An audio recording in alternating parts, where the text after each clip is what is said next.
So I am going to use a little bit of props for this next panel. I'm really excited for this conversation called Other Ways of Knowing. And what you witnessed just now was that an other way of being, an allowing of something to move through me and just to get out of the way and to allow that to unfold. And I would wager we all have those moments of inner knowing and insight and things we can't explain, but we see them play out as real and true.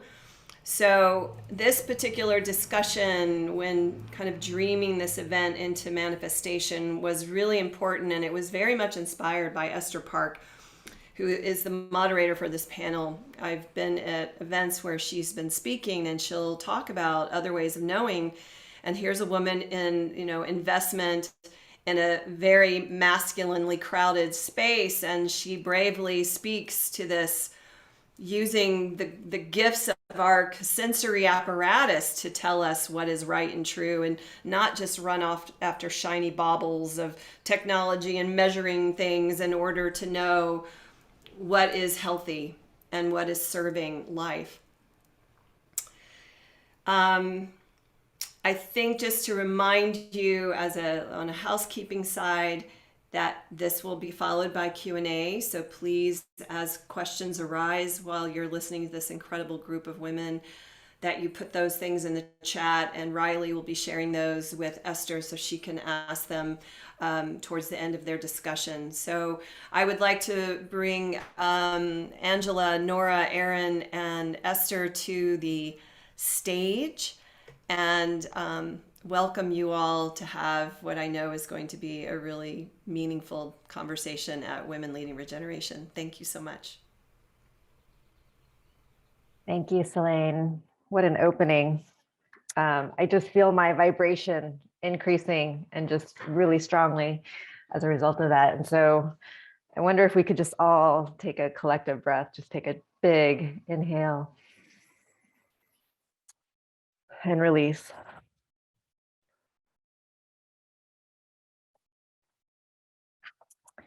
Thank you. So what is other ways of knowing?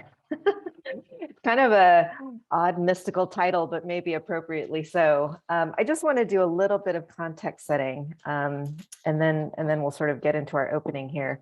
As I was just sort of thinking about how did we get here? How did we get to other ways of knowing as not being the main way of knowing? And I sort of go back to the 17th and 18th centuries in the Age of Enlightenment. And this is sort of a trend that began in Western Europe, and it was born out of patriarchy. But basically, it uplifted the scientific method and reductionism as sort of the primary ways to know things. And so all of the knowledge that we had been holding as a people went up here, right? And so that was the whole thing. We were supposed to know things through reason, through debate, through conversation, through science. And in a way, this was sort of the beginning of the notion of separation of church and state, right? So we basically pulled away from spirituality. So leave the religious thing behind, but basically it was a separation. Spirituality belonged over here. But in the main stage, we're really wanting to do a deep dive into intellectualism. And that sort of kind of thinking still dominates our culture today. What is seen as smart, what is seen as intellectual, what is seen as true and provable often finds itself in the scientific and in the reductionist sort of framework. So, today we're going to talk about swinging back that pendulum, particularly as women who are able to really hold. And I think, Selene gave us an incredible, inspiring inspiration and demonstration of what is possible when you really dig deep into non-intellectual ways of knowing things, into your intuition, into your body, into what's true. So I just want to lead us in a little bit of an exercise, and then Angela is going to share a verse with us. to kick us off. So I invite you to close your eyes, or if you don't feel comfortable closing your eyes, just go into a soft gaze, and notice your breathing. Allow your breath to carry you deeper and deeper into yourself, far, far back into time, into a time when your ancestors met in circles. Perhaps you can hear the drums, feel the warmth of the tribal fire on your face, feel the bonds of kinship and belonging. Each and every one of us had ancestors who sat around a fire together, drumming, singing, dancing, telling stories, praying to the spirit of the sacred place on earth they knew as home. In those circles, people spoke from the heart. They found solutions to their problems. They laughed and they played, celebrated, and grieved together. The memory of this time is in your body. It's in your bones, and it's in your belly. It is your heritage. So let's take this time to remember the circle, remember this way of gathering, and bring it back into our consciousness and our lives and our community. Angela, go ahead. Well, thank you, Esther. That is such a beautiful framing, and a naming of something that we all feel as women. So by way of context, I'm going to share a poem with you from Mary Oliver, and the why, as we were talking about this panel, and we were just discussing how we wanted to share and show up together. One thing that I shared in terms of what I did as a female leader and a female CEO, I would always bring poetry into the boardroom. There would be poems in my board decks. I wouldn't always read them, but they would be present. And it was a way for me as a female CEO leading an all-male board to show up and bring art and bring other ways of knowing into those spaces that were so dominated by other ways of thinking. And so I felt like it was only appropriate to share the wisdom of the infinite Mary Oliver with all of you. So if you'd like to close your eyes, feel free, but sink into this next 60 seconds. What is there beyond knowing by Mary Oliver? What is there beyond knowing that keeps calling to me? I can't turn in any direction, but it's there. I don't mean the leaves grip or shine, or even the thrush's silk song, but the far off fires, for example, of the stars, heaven slowly turning, theater of light, or the wind playful with its breath, or time that's always rushing forward or standing still. In the same, what shall I say, moment, what I know I could put into a pack, as if it were bread and cheese, and carry it on one shoulder, important and honorable, but so small, while everything else continues, unexplained and unexplainable. How wonderful it is to follow a thought quietly to its logical end. I've done this a few times, but mostly I just stand in the dark field, in the middle of the world, breathing in and out. Life so far doesn't have any other name but breath and light, wind and rain. If there's a temple, I haven't found it yet. I simply go on drifting in the heaven of the grass and the weeds.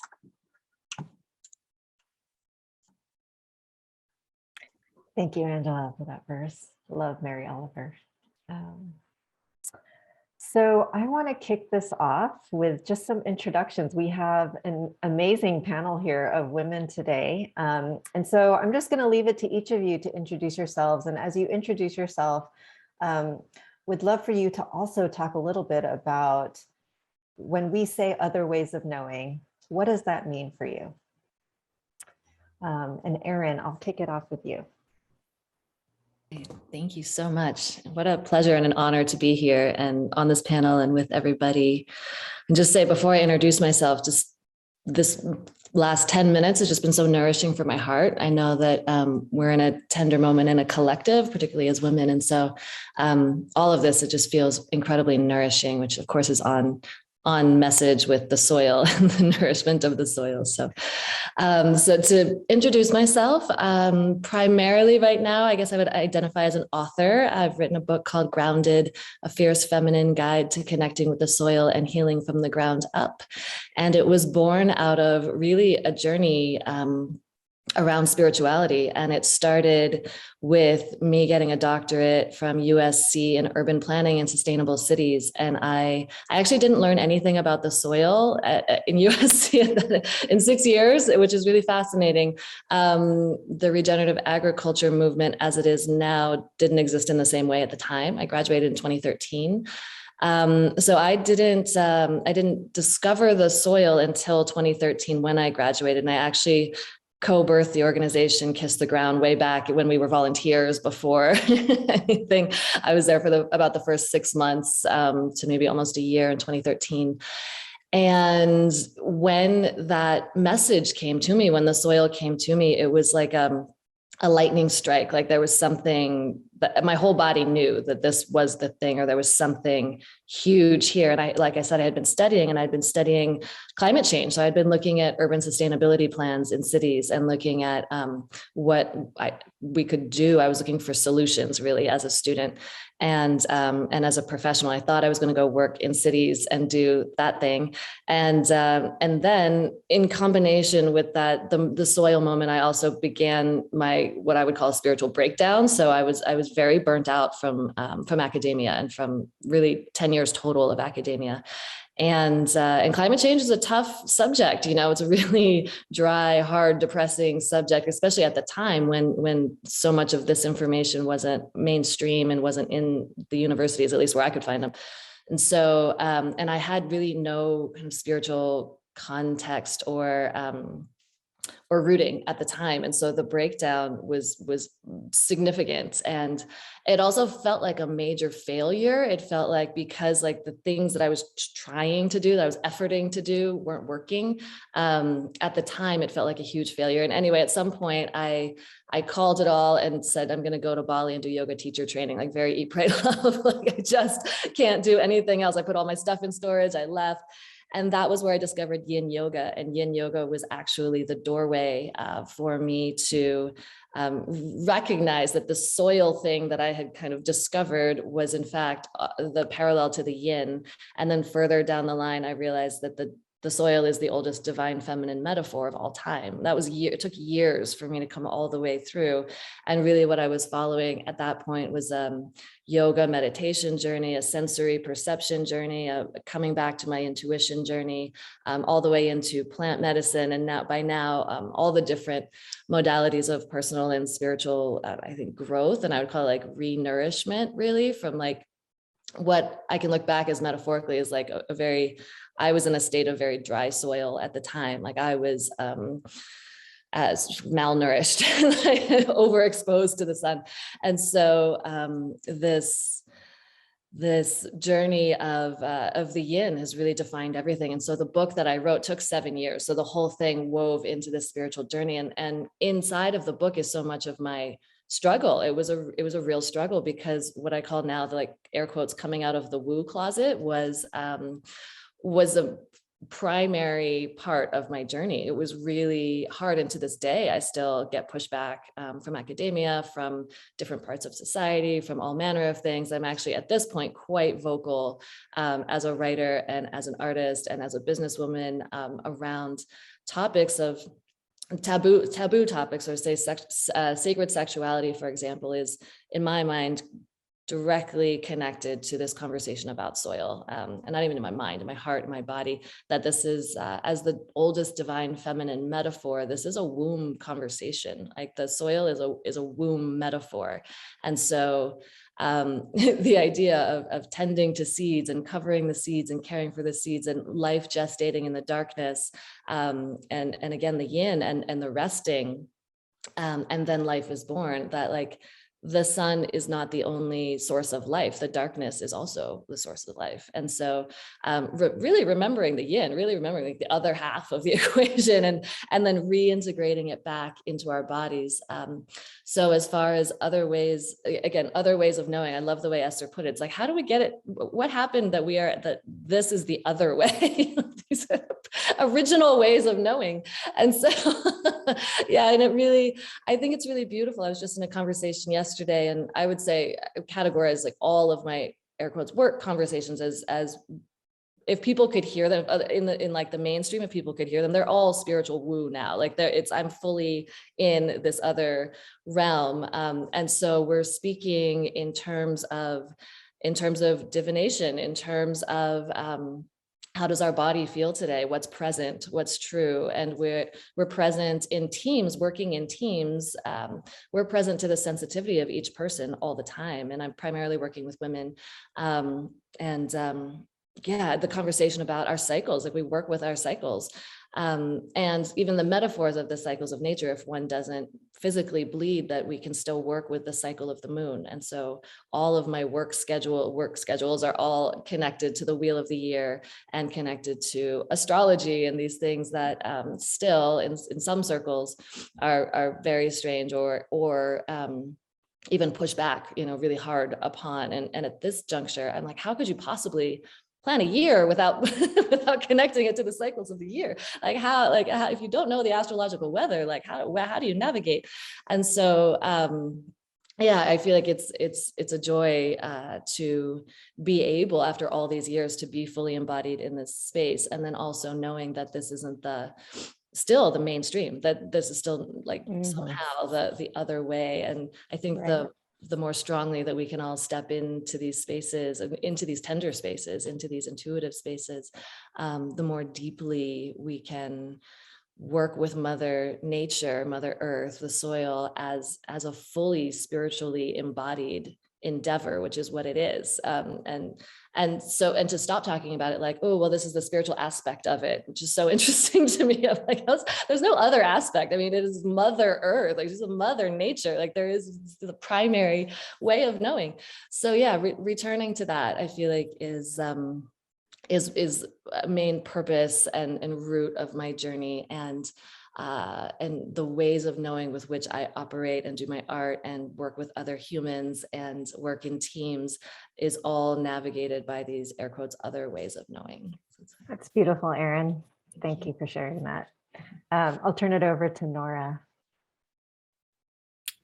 Thank you. And thanks, Angela and Erin and Esther and everybody.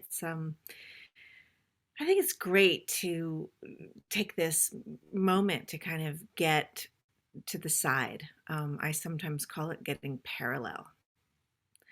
And I've been working with this thing that I came to call warm data. And warm data is the idea that there is information that is alive. And that if you're going to be in response to a world that is alive, you need to have information that is alive. Esther, you were saying that in the scientific methodology, there was this reductionism that came in. And the thing is that part of that was really great. All right. So some of what was happening there was that we were claiming inquiry outside of things like the king or the church that could just say what was or what wasn't, and that was necessary. But there was also the in that moment there was, the Malleus Maleficarum was happening at the exact same time, so let's just hold that, and that you had to be able to repeat an experiment and get the same results. You had to be able to measure those results. You had to be objective, air quotes. And if you're dealing with a living world, you are not going to get the same results twice. I mean, ask your family yesterday who they think you are. Ask them tomorrow who they think you are, and you're going to get different results. If you didn't, something is wrong. right? So it becomes impossible to actually, and just hold this for a second. Unless you pull something out of context, it cannot be measured. It has to be still to be measured. What in a meadow, what in a family, what in an ocean, what organism is ever the way it was yesterday? Part of the whole continuance of life is that it discontinue, that it be able to respond from a million directions all the time. So because of this, when I started doing research in complex living systems like oceans, families, societies, etc., it became evident right away that we need to have a whole different dimension of information that is actually allowed to change, that is by its nature a living process, and there's no way to make it objective. It's filled with paradoxes and inconsistencies. It's in the tone. It's in the perspective, and so so then I tried to bring this into the world, and I had this experience that was, I mean, in a way, it was kind of predictable, because people were just immediately thought, oh, well, warm data must just be being warm. And it was like, well, yeah, but actually there's a lot of rigor here too. What I'm basically saying is there's a lot of variables. That when you think you can put a label on something, and you can, change the education system, or whatever it is you're thinking you're going to change, that is not just in the education system. The education system is in the culture, it's in the economics, it's in the family, it's in the history, it's in the tech, it's in the media, it's in, right? So everywhere you are trying to grab it, it tries to get away because it's alive. And so if we're going to actually work with the complexity of the world that we're living with, we're going to have to be able to hold another kind of information. And it was so hard, because on the one hand, people were like, oh, yes, we know there is another kind of information. We know it's there. Like, how do you know when to tell someone you love them? What is it you're taking into account? Is it that you've been dating for 5 years? Is it that you've been to bed together 5 times? Is it like, no, of course it isn't that. How do you know when to hold your child when they are crying, and when to say, you got this, you can do this? How do you know? Because there's no formula, there's no measurement, there's no objective way to do that. And so people could, in their body, and in their mind, and in their life, they know what warm data is. But then to try to actually bring it in to the work that's being done is a real problem. And it's a real problem because at the level of, boards and organizational mission statements and grant proposals and all of that stuff, you've got deliverables, you've got a product, you've got an outcome, you've got a goal, you've got a mission statement. And what I have found with warm data and with my work in living systems is that you don't know what's going to happen.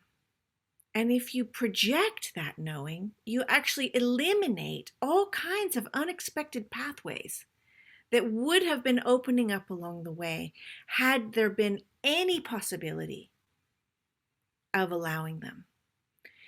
But there wasn't, because you had to define a goal. And that meant that things that didn't look or smell or walk or talk like that goal got pushed to the side. And, I'm gonna interrupt you there, Nora, because yeah. I feel like we're about to get into the tactical. How does this show up for us in our work lives? But I want to get through the introductions before we dive deep into that. So anyway, so that's that's my thing. And I guess the only other thing I should say in terms of my own introduction is that I came in as somebody's daughter. So my father, Gregory Bateson, was one of the people who helped to bring systems theory to life. And his father, William Bateson, actually did it in the 1800s, was creating systems theory in the study of life. So I came in I'm third generation of this, and I came in as a woman into this context. And I have experienced both a longing and a real resistance to this actual recognition that life is in motion and made of variables. Wonderful. Thank you, Nora. Pass it off to you, Angela. Yeah, just reflecting on how interesting it is that, Nora, curiosity and leaving space for the unknown are defined as other ways of knowing, when really, shouldn't this be part of like a core scientific practice? But we'll get to that. I grew up in a family of vegetarian meditators in the Midwest. So I think my other ways of knowing started as a child, knowing I was different than many of my peers. And many of you probably have your own version of that. And began working in a health food store as my first job. So that started a love affair with the natural products industry that continues to this day. That led me through a number of organizations, leading sales teams, which ultimately led me to really yearn for more connectedness to product and place. Anyone who has been in sales and sells a product knows, you're selling a proposition, but what is behind that? And for me, that really, I wanted to be more connected to a product and a place than I was. And that led me to Gaia Herbs, where I spent quite a number of years in the last 4 years before leaving as their president and CEO. And during that time, really, I would say, help the organization find its way into a way of being that accepted what are, I guess, traditionally seen as female leadership tenets, but should not be: empathy and curiosity, and looking at not just the data, but also leaving space for the unknown, even in business, even if you have a hypothesis or a set of KPIs or OKRs. So that's my path. At this point, I serve on boards, including Regenerative Rising, and I work with a lot of women CEOs and founders who are questioning often their own inner knowing in ways that sometimes end up hurting their own power. And my work is to help them bring that into a business context in a way that it can be seen. Thanks, Angela. And thanks to all of you just for those beautiful introductions. I think there's so much richness in what you just initially even brought to the table around, like, context, about relating it to the soil, how things are ever changing. And so measuring things are really difficult in that sense, to get a sense of like what is really actually going on. We can take something out and take it into a lab, right? But that doesn't actually tell you what is happening, because it's already changed by the time you've taken it out, right?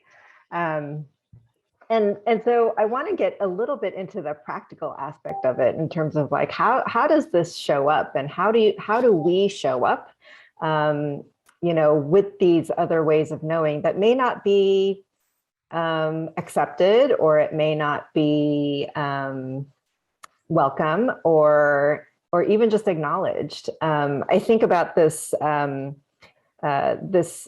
soil researcher, Christine Jones, and she has come out to the Piscinas Ranch, where I'm affiliated, and has given workshops. And she talks about these ranchers in Australia, the Haggertys, and this amazing work that they're doing in regenerative ag in Australia.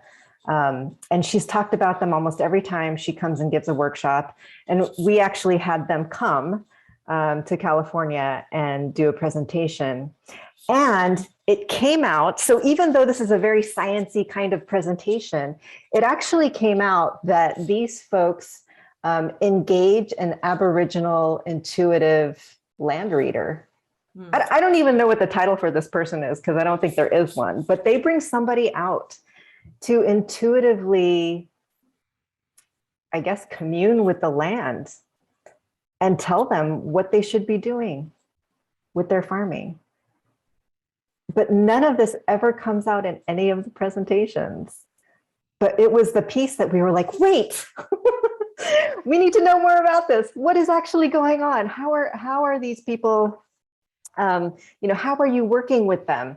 And how is this manifesting in terms of the things that you're seeing regenerate on the land? And so that was so fantastical, but in this sort of like scientific presentation, it was excluded. And so we really had to like pull it out to bring it back. And so, again, I think it's just one of those things where it's not always the most accepted way of talking about how you know how to do things. And so I'd love to have a little bit of a chat about how that comes up for us and how we show up with it, because it does oftentimes take some courage and some leaning in the leadership that we have. So I'll just, I won't pick on anyone. It seems like it's changing a little bit. I think it's probably worthwhile to give credit to the coronavirus for having created enough chaos, and also perception of complexity, right? So it used to be that we would talk about systemic anything and people would just kind of glaze over, right? But now it's like, okay, yeah, it is systemic. That's right. It actually is the education system, and it's the economy. It's the health system. Yep, it's politics. Oh my God, it's media. Yep, it's technology. It's all of these things, and culture, right? Watching all the different countries respond to the coronavirus. So, what happened? What's real? Where's the information? How do we know what is going on? And in this moment, I think that this question of other ways of knowing, this is pretty serious, actually, because if you go to look for, as my kids say, you can go online and Google, does coffee cause glaucoma? And you can find a lot of research that says that it does. And if you go online and Google, does coffee cure glaucoma? You can find a lot of research that says that it does. So what is knowing? How do we know? What are we even talking about? Who paid for the research? Under what auspice? In what culture? What were the questions? What was the rubric? What were they looking for? And all of this leads you back to the reality that information is relational. And there's really no way around that. So for a long time, there has been, I think, a sellout of that. And it was a sellout because variables are inconvenient. They don't work with industrial productivity. It's not efficient. It doesn't optimize. It isn't a bettering. There's no leveling up. It's, those are all the characteristics, frankly, of industrialism, and even before that, of eugenics. So, these are qualities of the actual destruction that I feel like with my work and what I see in this group, we're actually making a space for the healing, but the healing looks nothing like the other thing. So the information that is warm data is incoherent to the existing system. So if I feel excluded, if people say to me, I don't get it, I'm like, that's okay. That's because this is something different and it's not coherent in the existing system. If it were, I'd be concerned.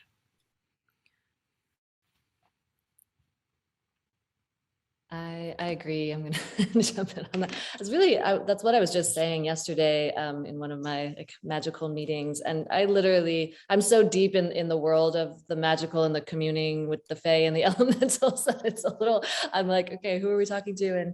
And I know that not everybody is all the way in this space. And it is the oldest way of knowing. And I'm going to Hawaii soon for an offering, and we're weaving in, this is the magical meeting I was in yesterday, we're weaving in our land offerings as the first priority, and the indigenous elders and wisdom keepers who might be willing to lend us some wisdom around the actual lands that we're going to, the sacred spaces we're going to.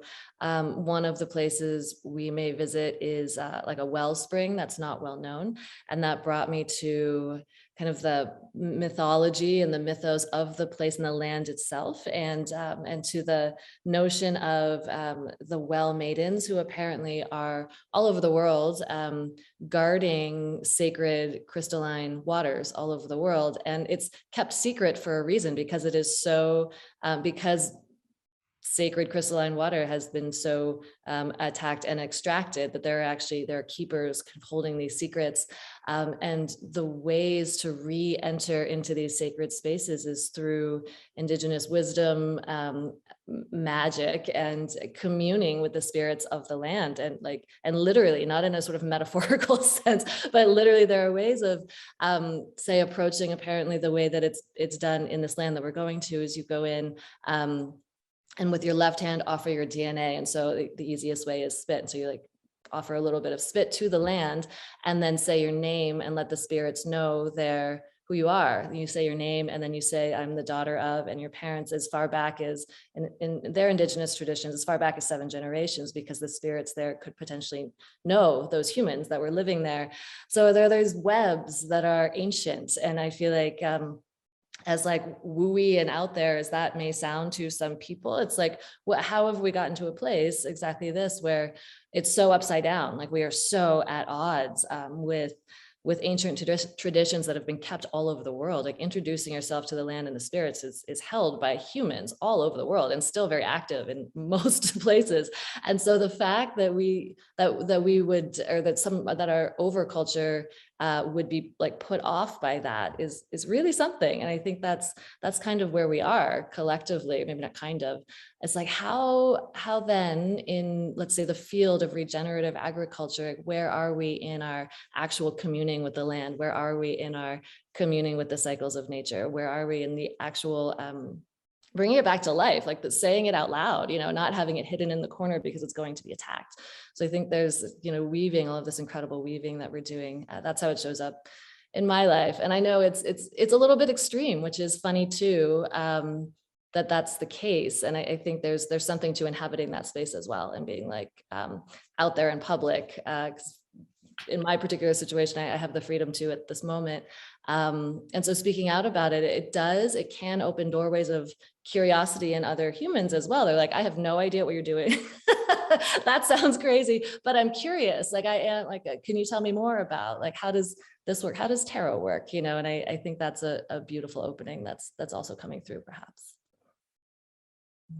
I had just written, Erin, as Nora was speaking, using curiosity. So I totally agree with you. I think that's and there's a number of really thoughtful questions in the chat too around how do we bring this, how do we create this space, and how do we show up? And I do think curiosity is such a powerful tool at our disposal to use inquiry in a way that isn't driven toward a specific outcome, but is really just driving toward, okay, let's understand, let's seek to understand first, and use understanding as the platform of how do we know, and what does that feel like?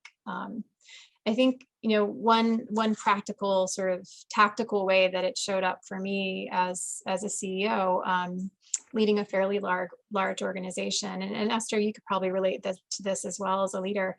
The old paradigm says, a CEO sounds like this, and they look like this, and they do these things, and they do them in these ways. And our society expects that, and boards often expect that. And, essentially the one who has the title gets to make the rules and decisions. And that's what it is. And the new way is, in my world, the one who has the title gets to listen And the one who has the title is responsible for creating a space where the right decisions can be made. And that is the power of leadership, actually, from my perspective, through a female lens, is creating that space, not the one who gets to make all the decisions, but the one who has the ability to create a space. Yeah. Yeah, that's great. And I, from the investment perspective, I would say, there was a question about being in a data-driven industry, and I would say that finance is very much a data-driven industry, and that decisions are made around things like risk and return that are quantified all day long. And, being in a so-called impact industry, we're always, asked, well, how do you measure your impact? And I'm like, dude, the minute you put a number on it is the minute that you forget exactly what's important. And so we have rejected as a framework the idea of impact metrics, because I think maybe, Nora, you were saying, like, how do you know when it's love? Try putting a number on that. How do you know when it's beautiful? Try putting a number on that. And so when we're a portfolio that's really focused on beauty, complexity, and diversity, that, you can measure number of species that you see in a field, but, things like beauty and love, those are not things that you can necessarily measure. And so when we assess, whether something is truly regenerative, we can look at some of the typical metrics that are used around, like, water infiltration rates and soil organic matter and things like that. But what we look for is actually relationship to the land. Like, what is that farmer or rancher's relationship to the land? How is it manifesting? Do they listen? Do they observe? Are they curious about what's going on? And do they respond to it in a way that's appropriate? So those are the kinds of things that we look for, and those are the kinds of impacts that we treasure. And so we don't try to measure those. Those are things that are born out of relationship, and relationship has come out again and again in this conversation as well.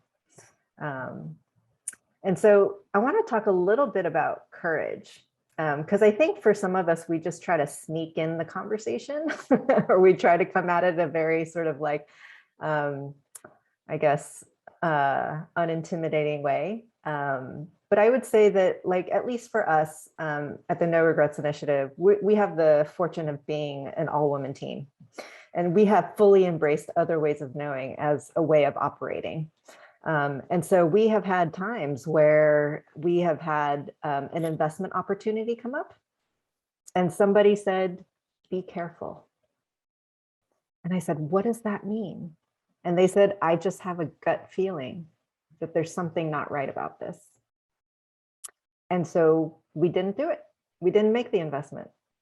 Or maybe there was an opportunity to give a grant somewhere, and somebody said, "I just have a feeling this is not where this should be heading." And so we made the decision not to. And it wasn't based on anything rational, anything numbers based. It was just based on gut feeling, which is true, and which is something that we have really put a value on. And so we have been able to do that as a team. We do need to move into the Q&A quite soon, but I wonder if there's any thoughts that anyone has just around courage in particular. I have a thought on that.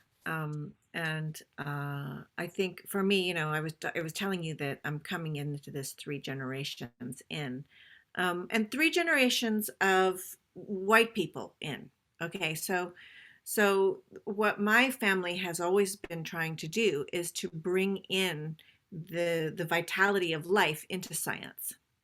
And my grandfather actually coined the term genetics in the middle of the eugenics moment, and was fighting eugenics with every possible thing he could fight it with, saying, this is a vulgarity, this is violent. It was, it was 30 years until the Nazis would come. And he was saying someone is going to decide that they are the chosen people. It's going to happen. And he was trying desperately to warn people. Okay, I'm saying this because I think one of the things about courage is You know, my grandfather got offered knighthood and he turned it down. He walked away from the Royal Society of Science. He left his chair at Cambridge to go work with a group of women in a laboratory. Because life. And so for me, I think I find is it courage? Is it salt? Is it like, there's just no way that I am going to, I'm not gonna step on life. I'm not gonna do it. So what might look like courage to somebody else, for me is like absolute care for the process of life making life. And if something comes along that could be, I could like get somewhere, I could take this to scale, you know? And I'm like, no, I don't even want that. What I need to do is tend life. And if anything comes my way that is shiny and bobbly, that is a distraction from that, I won't do it. And so I think that looks like courage, but when I think about what it is, it's that there's something at my back saying you won't back down from this. It's not really a choice. It's so intrinsic in my being that I will stand up for the children. I will stand up for the earthworms. I am there for the bacteria in the soil, and I'm not going anywhere. There's nothing of the existing system that could tempt me away from that. And that's a position where I don't know. I mean, I think it looks like courage, but actually it's just how you get from breakfast to bedtime. There's also a couple of questions and comments in the chat about trust and how that factors in. So one of the questions was, you know, how does trust feature? Who and what and why do we trust? I can comment on, I actually think one of the elements of courage is embracing the non-binary nature of trusting yourself, and embracing that courage can exist in parallel with self-doubt, in parallel with imposter syndrome, and in parallel with deep knowing and wisdom. And so, you know, I think women tend to struggle with these questions and concepts, like either I know or I don't, or someone else must know more, so maybe I shouldn't say anything, or that feeling in my stomach, maybe I can't trust it because XYZ. You know, life is complex, and it's not ever simple. And so learning to trust that part of yourself, which does always know, I think is so critical. And that goes for, okay, trusting when I speak something into reality that I feel in my body, or trusting that this is a person that, you know, we may believe different things, but I trust their spirit in a way that can align with mine to bring truth into the world in their work or in some other way. I think those are powerful and have been pushed to the periphery. And you know, Rosemary Gladstar, an amazing herbalist, talks about what happens in living systems that are alive and growing, and she talks about what grows on the edges. That actually, when you look at a field, what grows on the edges are often considered like the weeds, but they're sometimes the most powerful plants from an herbal standpoint. And I think that's so powerful. Like, don't let that depth get pushed to the edge or the periphery of your own self-trust. Like, have the courage to bring it forward. Yeah, and there's, you know, there were a couple of questions too, just around normalizing and encouraging. How do we normalize this? How do we encourage other women to bring it forward? How do we create more allies in this work? Erin, I think your book is probably a great start, but I have a feeling you have something to say about that too. Thank you. Well, it does. Thank you. It weaves all of those three, courage and trust as well. That's what I was feeling, was like, well, it shifts the center when we lean into our courage, when we lean into the courage, even if it's uncomfortable, even if there is self-doubt, and we lean into learning how to trust our voices as well, which is a big part. There's a big collective witch wound I could get deep into it. It's also in the book. But this, when I first started to use the word patriarchy, when I was giving talks back in, I think 2018, I felt a physical, like a manifestation of a hand around my throat. And as I started to share that into groups of women, lots of women were like, I have felt that too. And we're all like, whoa, what? And it would often show up when someone was about to finish their novel, or when they were about to speak into something. They felt like even using the word patriarchy in that, it was like just after the Me Too movement. It was different than it is now, even then. Using that word and speaking into it and saying something about it, that in itself also had like a nervous system effect, because there's so much embodied trauma, there's so much history, that courage is also like breathing, taking one small step and then breathing into it, and letting the nervous system adjust, and then sort of up leveling in a sense, and calming in the other sense, and leaning into that. I know my journey with the book was like giant leaps, and if that's in your path, also highly encourage, because that does it does help open the door for others. And that's one thing I've been told many times, is that by being as vocal as I am, it helps and assists other people in having more courage in their journey and their ability to step forward. And then it normalizes in then relationships. I know certainly around me, where it's like, it used to be normal for some partners to poo-poo certain things, like let's say the tarot, for example, whatever it is, and now it's shifting the other way around, where it's like way more normal to, like, I do a poll. My poll is right here. I do a poll every single morning, and anybody I date or anybody who's in my life is like, I do it, as a major primary part of my life. It's not negotiable. It's not like, oh, what are you doing here? And so when that power continues to move, and then we also, as you were saying, like fully embody it in our groups, like in our work, and we're like, this is just not negotiable. Like nobody, like nobody's coming in here to tell us something else. And then we can just trust that space. It grows. It does shift the center. And I think that's what we're doing collectively. So if I can encourage anybody to use their voice more, lean into it more, it can be uncomfortable, but it's worth it. I'm thinking, thank you, Erin. And I'm thinking about the opening lines of the book, The Red Tent, where the author writes, "We have been lost to each other for so long." And I just want to speak to that a little bit, because we talk about trust, and trust is not a thing. Okay, trust is not a thing. Trust is something that is in a relationship.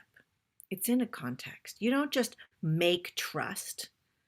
Trust is something that happens in a relationship. And I think, I know that every woman in this room can tell stories of working with other women who threw them under the bus, who stole their material, who were so competitive with them, who knocked them down, who, and that shit's got to stop. Like, we have to, my daughter said it so beautifully. She was like, you want to know what feminism is? Feminism is women sticking up for women. And let's just call it that. So I think for me, one of the saddest things is to see the leverages of the mechanistic system used by women against women, who are actually trying to bring in the warmth and the possibility of the unknown variable world that is so real. I mean, if you are a mama, you don't have any choice. You have to work in that world.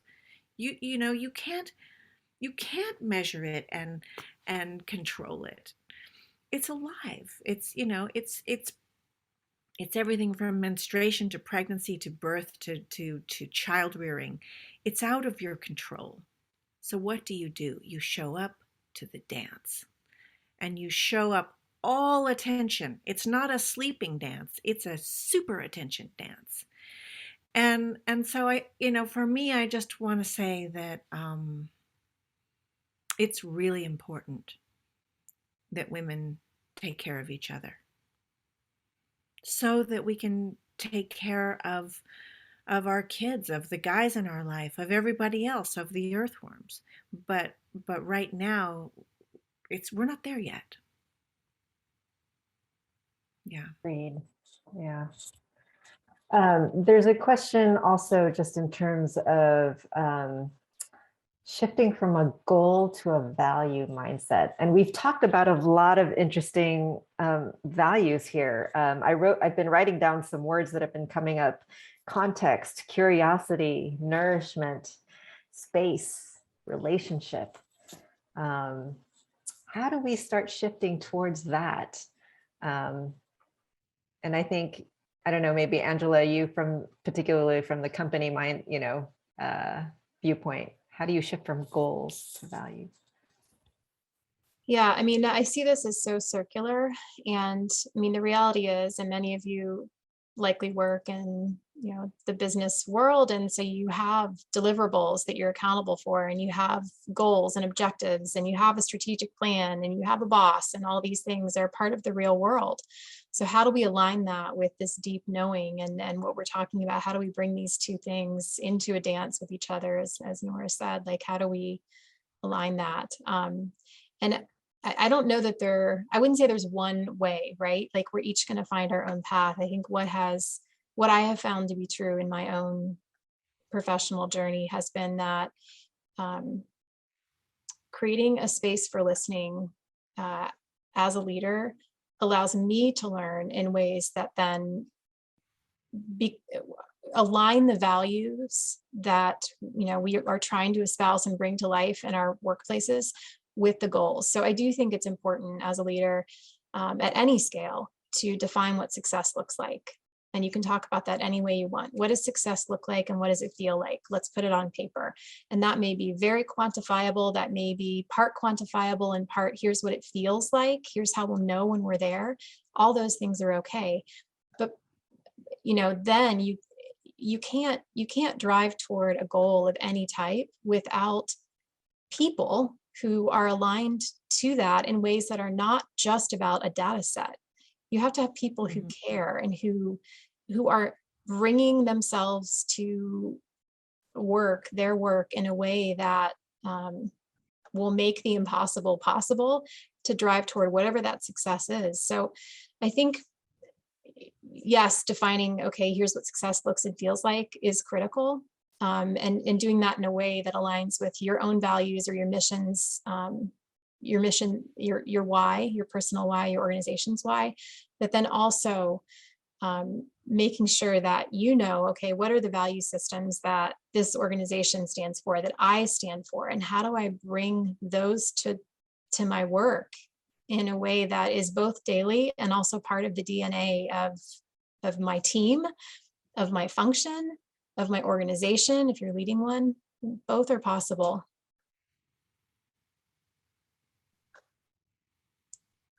Oh, Esther, you're on mute.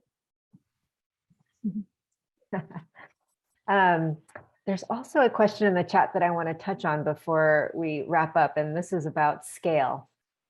Can we please talk about scale? It's a recurring theme that power brokers, particularly the patriarchy, use to dismiss or overlook small women-led organizations. And I think that, so I was actually on I was doing a lunch and learn presentation yesterday, and I really encouraged the group to think about the small, because just from a economic perspective, 70% of our GDP in this country is driven by small business. And so that's huge. A lot of small can add up to a lot of big. But I guess also just the question in terms of like, how do we think about scale in a society that sort of talks about that as being the measure of success? I mean, it's a Frankenstein. I Say think more. that's what I'm starting. It's like this, nature never does anything with one purpose. Never. Every organism is in interdependent relationship with so many other organisms, and each one of those relationships is so different. And so they're unrecognizable. And as human beings captivated by an industrial world, the seduction of the monopurpose, the mission, the goal, right? We're back to that. And the problem with that is that it's all about more. If this apple is good, let's make it bigger. If it's good, if it's juicy, let's make it juicier. And this is the thinking that is inherently unecological, right? In an ecology, the organism must respond to the whole context and all the other relational processes that are going on. So if there is a drought, the apples need to be small. That is the apple of perfection. But that's not the apple that we sell on the shelf. And I'm pointing that out because it's a metaphor, right? So all that thing that we keep reaching for that has been produced, optimized, bettered, that those things are out of sync with life. That's a Frankenstein. And that apple that is that big, juicy, gorgeous apple might look nice on the shelf, but in fact, it's a message that says something is terribly wrong here. And the fact that we see it as something that we want, that is the desirable, is like some kind of weird pathology that we are captivated in. There's an addiction going on here to more, to growth. When you say small, and this is, for me, the whole idea of scale is a disaster, because it defies the complexity and the nuance of the present, of the details.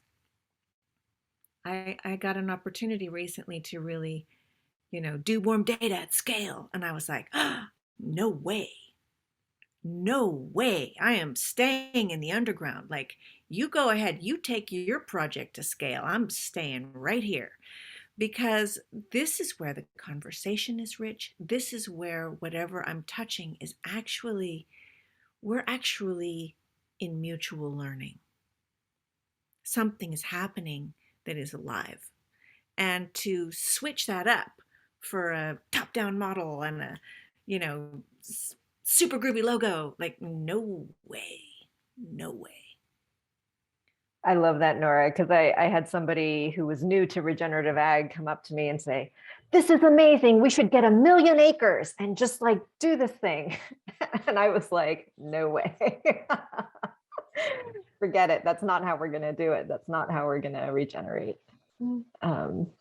So we're at the close of our time. We're in the last minute here. And I know that there are some questions that have been asked and not totally answered. But we're going to have time for some breakouts, I believe, where we can further discuss the topic. So I'm going to turn it back over to you, Solange. Wow, this was incredible. Erin, Nora, Angela, and Esther. Wow. Phenomenal, deep, profound. And once again, it so moves me how the intention around this gathering and the intention of this particular panel, especially, you guys you gals, you nailed it. You just brought it to birth in such a powerful way. And thank you from all of us to all of you. I really hope you will stay present, panelists, for the breakouts, because I'm sure folks would be delighted to have you in their breakout room and get to share their reflections and continue this exploration. So for all of you, we are going to be moving into breakouts. We have discussion leaders for every breakout room. So they have questions that will be sort of help to center the discussion, but they're suggestions, not requirements. We do ask that there be a capture of what is discussed as best you all are able through someone or someone's agreeing to be scribes for the group, and to be willing to share it back with us, as we would like to share back with all of you on the other end of all of this.